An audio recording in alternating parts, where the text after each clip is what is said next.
Imagine waking up one morning and finding out that two of the most powerful companies on the planet, Microsoft and Google, are now being told what they can and cannot do on Canadian soil.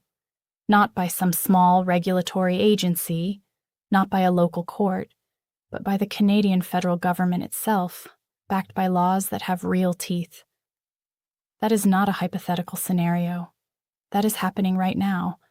And if you think this is just some boring policy story that does not affect your daily life, stay with me, because by the end of this video, you will see exactly why this moment changes everything for Canada's digital future. Welcome to True North Dispatch, where we break down the stories that actually matter for Canadians.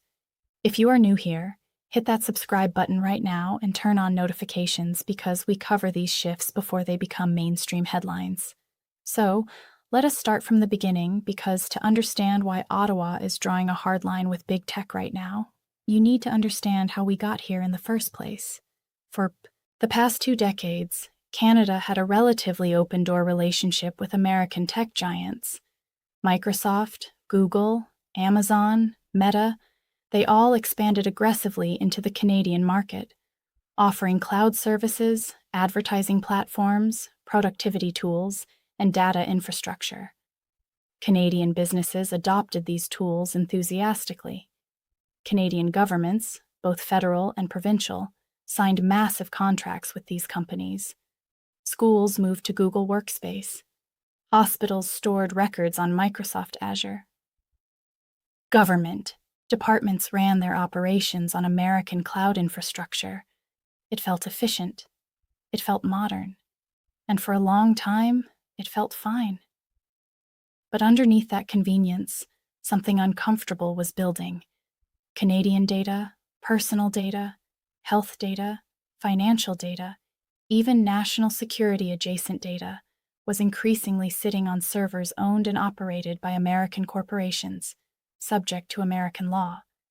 And American law, specifically things like the Cloud Act and the Patriot Act, gives U.S. authorities the ability to demand access to that data even when it is physically stored in Canada. That is not a conspiracy theory. That is written into American legislation. And for years, Canadian policymakers largely looked the other way because the trade-off seemed worth it. You get convenience and cutting-edge technology, and you accept a certain degree of vulnerability, but that calculation has now changed dramatically. The shift started gaining real momentum as Canada began watching what was happening globally. The European Union, which has always been more aggressive about digital sovereignty, passed the GDPR and then followed it up with the Digital Markets Act and the Digital Services Act. Europe essentially told big tech that if you want access to our users in our market, you will operate by our rules, full stop. And the tech companies, after years of lobbying and foot-dragging, eventually complied. Not because they wanted to, but because the European market is too large and too valuable to walk away from. Canada watched that playbook very carefully, and Ottawa has decided it is time to run a version of it here. Now here is where things get really interesting. Canada is not acting alone, and is not acting out of nowhere. The Canadian government has been building toward this for several years. The Online News Act, which forced Google and Meta to negotiate compensation deals with Canadian news publishers, was one of the first real tests of whether Ottawa was serious about regulating big tech. There was enormous pushback. Meta actually blocked Canadian news on Facebook for a period, essentially playing a game of chicken with the federal government. And you know what happened? The government did not blink. Meta eventually came back to the table. Google negotiated a deal, and that outcome sent a very clear message to every major tech company operating in Canada. Ottawa is willing to absorb short-term disruption to get long-term compliance. That precedent matters enormously for everything that is coming next, because what is coming next is much bigger than news compensation. The Canadian government is now pushing forward with a comprehensive overhaul of its digital and data governance framework.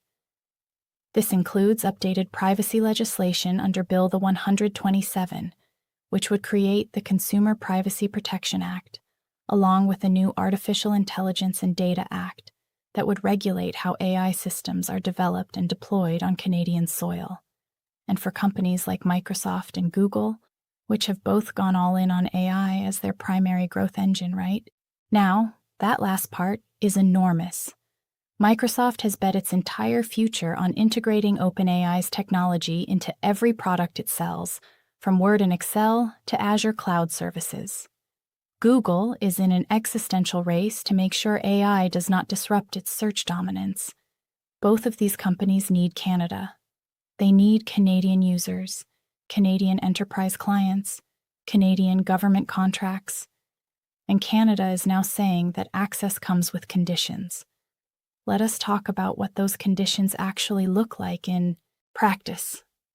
Because this is where the story gets very concrete.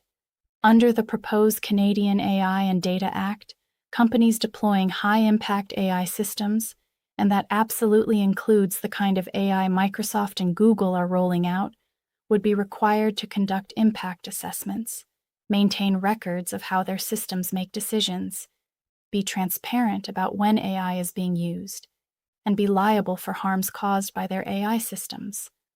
Those are not small asks.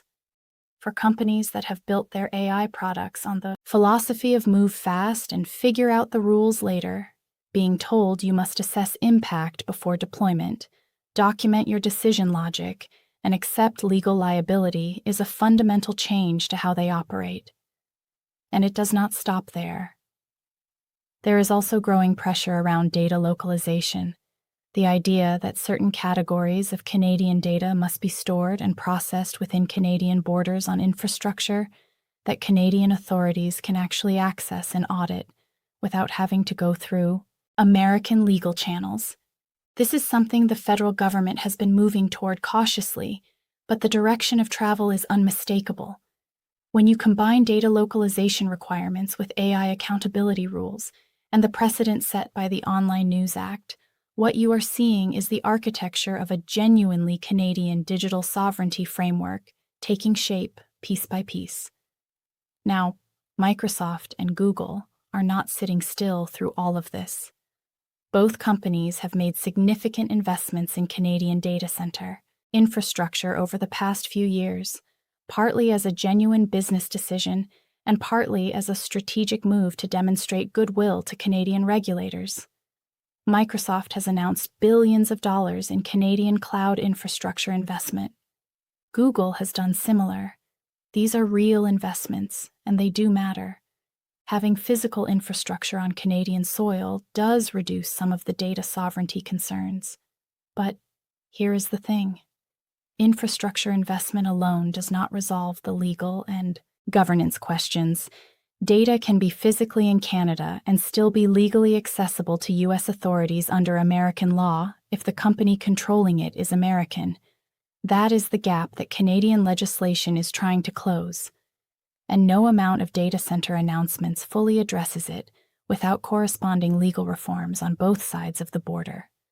There is also a competitive dimension to this story that does not get discussed enough. When Canada tightens the rules on how big tech can operate, it does not just affect Microsoft and Google.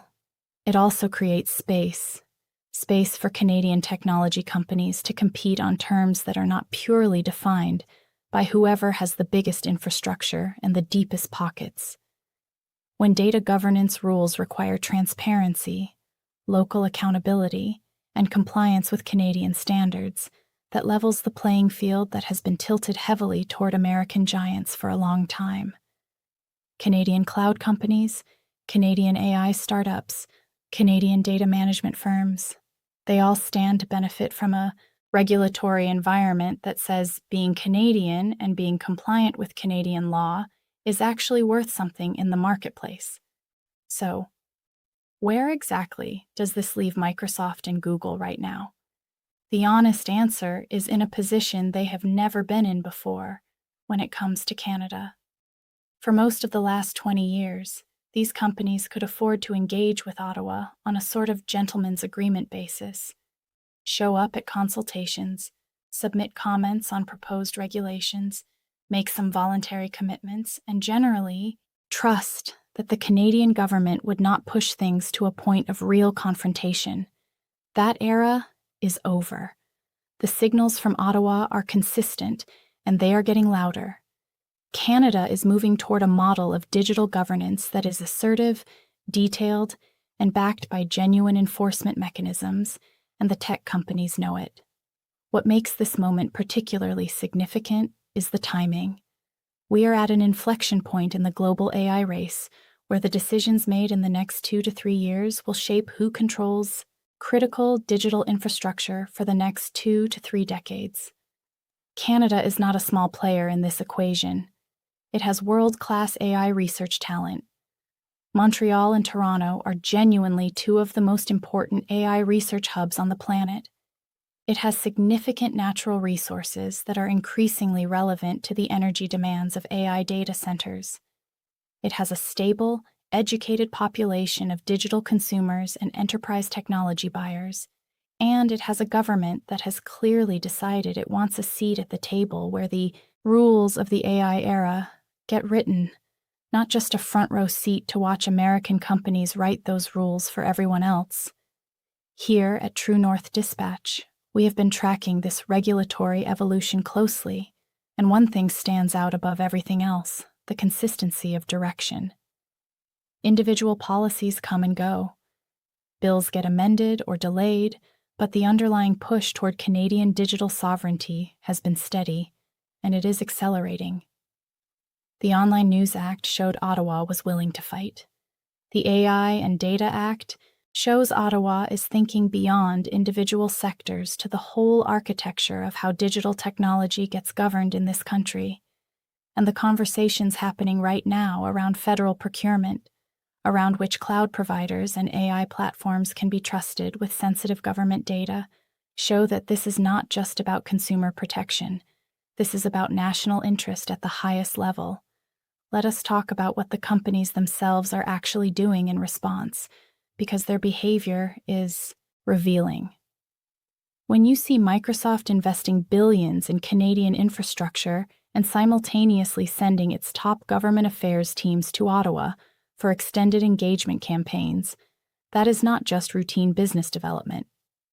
That is a company that has done the math and concluded that the cost of non-compliance or confrontation with the Canadian government is higher than the cost of adaptation. Google's situation is similar. After the bruising fight over the Online News Act, Google's Canadian operations have become significantly more proactive in their engagement with regulators. They are not happy about the direction of Canadian policy, but they are showing up, which is itself a form of acknowledgement that Ottawa's terms can no longer be avoided. There is also an international dimension here that is easy to underestimate. Canada is a member of the Five Eyes Intelligence Alliance, a G7 economy, and a close trading partner of the United States. The way Canada navigates its relationship with American tech companies has implications that ripple beyond its own borders. If Canada successfully establishes a model of AI governance and data sovereignty that works, that protects Canadian interests without completely shutting out American technology, it becomes a template that other mid-sized democracies can adapt. Australia, the Netherlands, South Korea, New Zealand, there are many countries watching what Canada does here very carefully. Ottawa knows this, and it adds a layer of significance to getting this right that goes well beyond just domestic politics. Now, none of this means the road ahead is smooth or certain. There are real risks in the Canadian approach.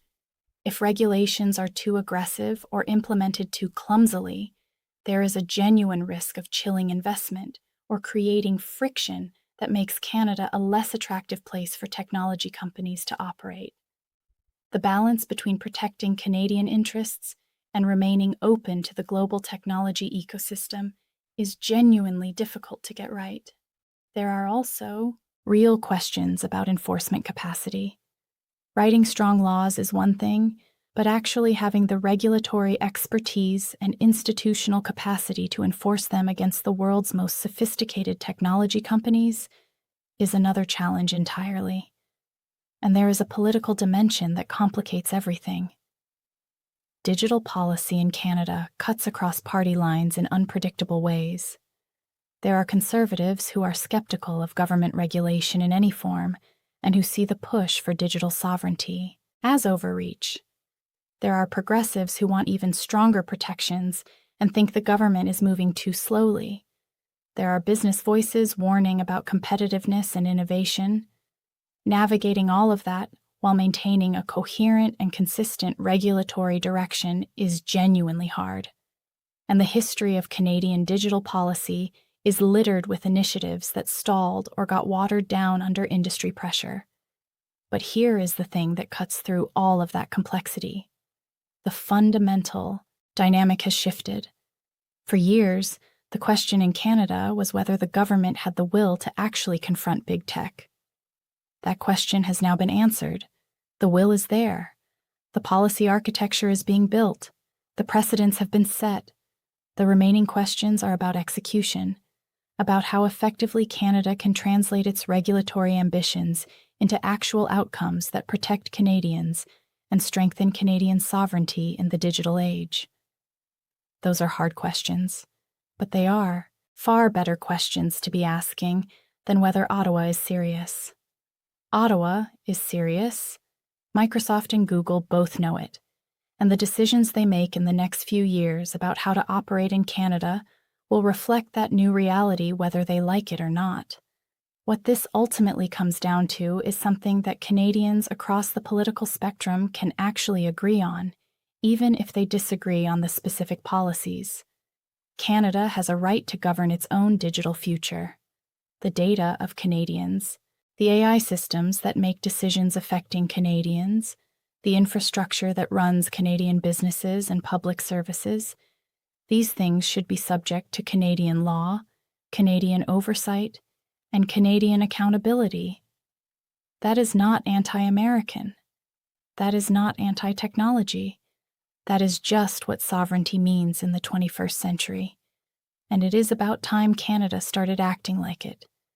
If you found this breakdown valuable, please leave a comment below. I genuinely want to know what you think Canada's biggest risk is in this whole situation. Being too aggressive with big tech or not aggressive enough? Drop your answer below because that conversation matters, and your perspective shapes what we cover next. And if you know someone who cares about Canada's place in the digital world, share this video with them right now. These are the conversations that need to be happening at kitchen tables and in coffee shops across this country, not just in policy circles in Ottawa. Thank you for watching True North Dispatch. Stay informed, stay engaged, and we will see you in the next one.